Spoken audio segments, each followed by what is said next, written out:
Gunung Galunggung berdiri sebagai lipatan hijau yang menyimpan sejarah panjang, bukan hanya tentang letusan dan abu, tetapi juga tentang kisah-kisah yang tertanam dalam kesunyian.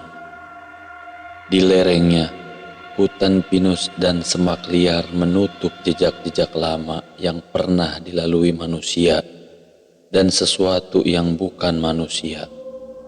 Kabut sering turun tanpa peringatan, mengikat pepohonan dan jalan setapak dalam selimut lembab yang membuat langkah terasa lebih berat dari biasanya. Banyak pendaki mengira keheningan itu sekadar bagian dari alam.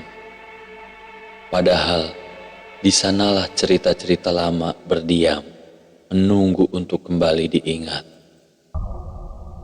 Pada masa ketika jalur pendakian belum seramai sekarang, Galunggung dikenal sebagai gunung yang mudah berubah sikap.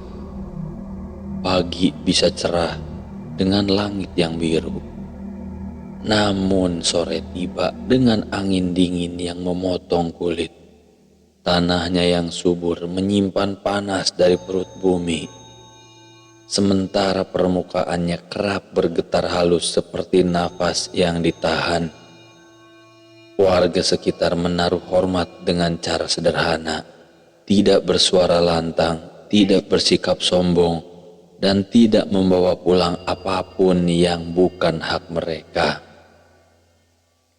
Di sebuah jalur lama yang jarang dilewati, terdapat bekas tapak kaki yang tak pernah hilang meski hujan turun berhari-hari.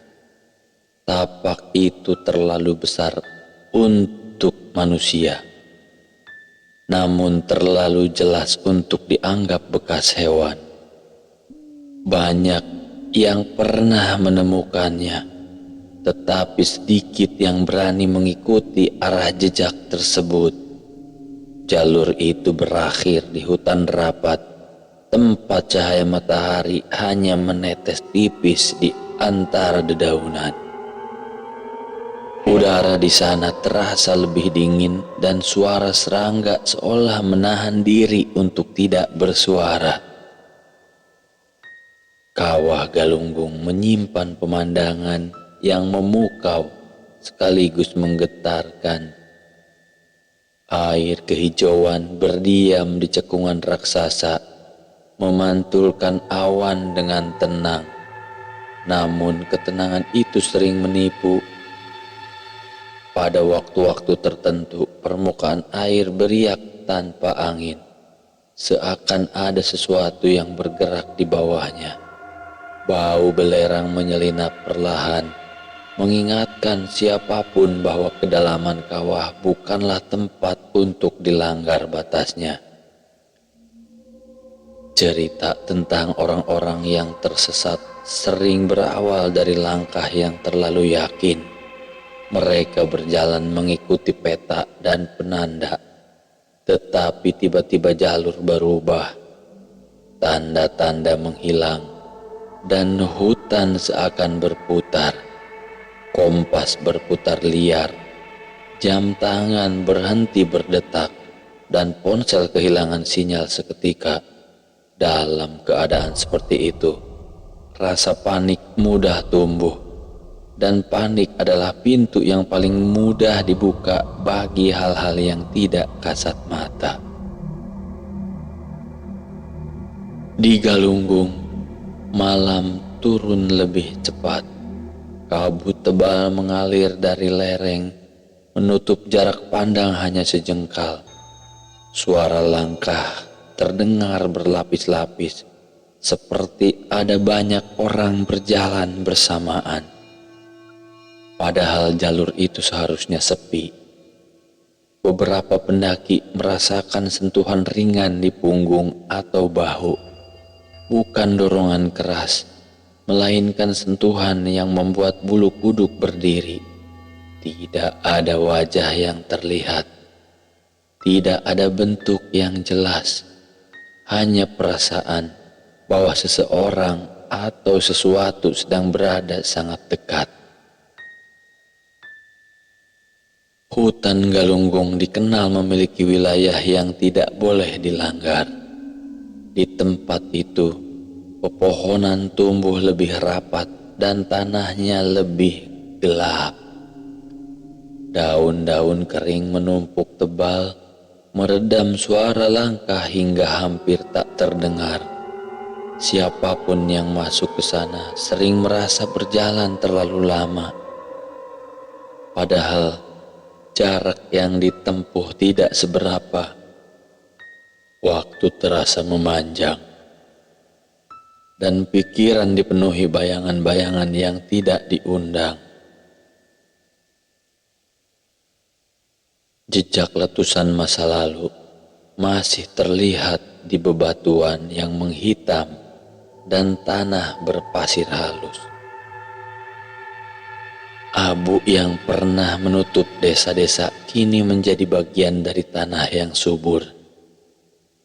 Namun di balik kesuburan itu, ada kisah tentang orang-orang yang tidak pernah kembali. Mereka yang hilang sering ditemukan jauh dari jalur, dengan tatapan kosong dan ingatan yang terpotong. Beberapa tidak pernah ditemukan sama sekali, seakan ditelan oleh gunung yang memutus untuk menyimpan mereka. Tangga panjang menuju kawah menjadi simbol perjalanan yang melelahkan. Setiap anak tangga terasa sama, seolah tidak ada akhir. Pada saat tertentu, langkah terasa ringan, namun di saat lain tubuh menjadi berat seperti dipeluk oleh udara dingin. Angin membawa bisikan yang tidak membentuk kata, hanya dengung rendah yang menusuk telinga. Banyak orang berhenti di tengah, bukan karena lelah, tetapi karena perasaan tidak nyaman yang sulit dijelaskan.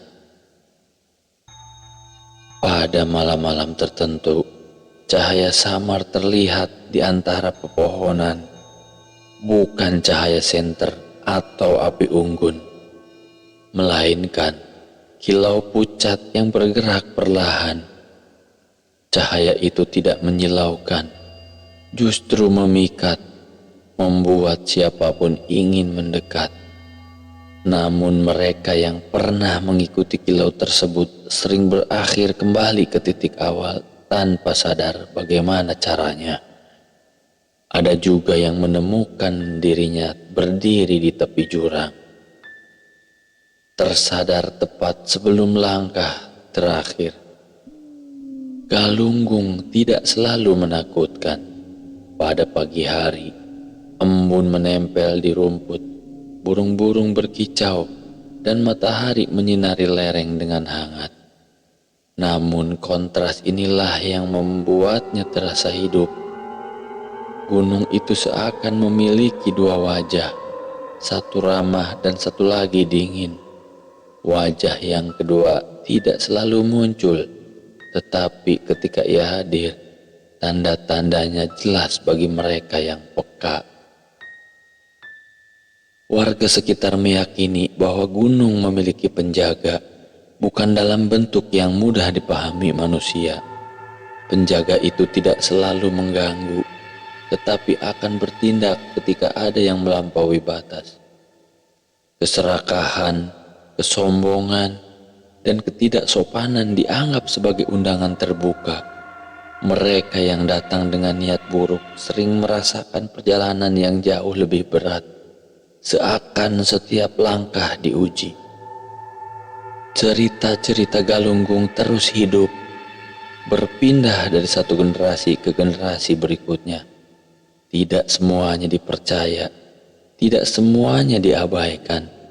Sebagian orang menganggapnya sebagai mitos, sebagian lagi sebagai peringatan.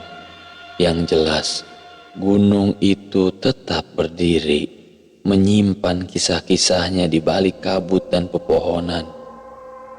Ia tidak perlu bersuara untuk mengingatkan, karena siapapun yang pernah merasakan keheningannya akan tahu bahwa Galunggung bukan sekadar gunung, melainkan tempat di mana alam dan sesuatu yang lebih tua dari manusia bertemu dalam satu nafas panjang yang tak pernah benar-benar berakhir.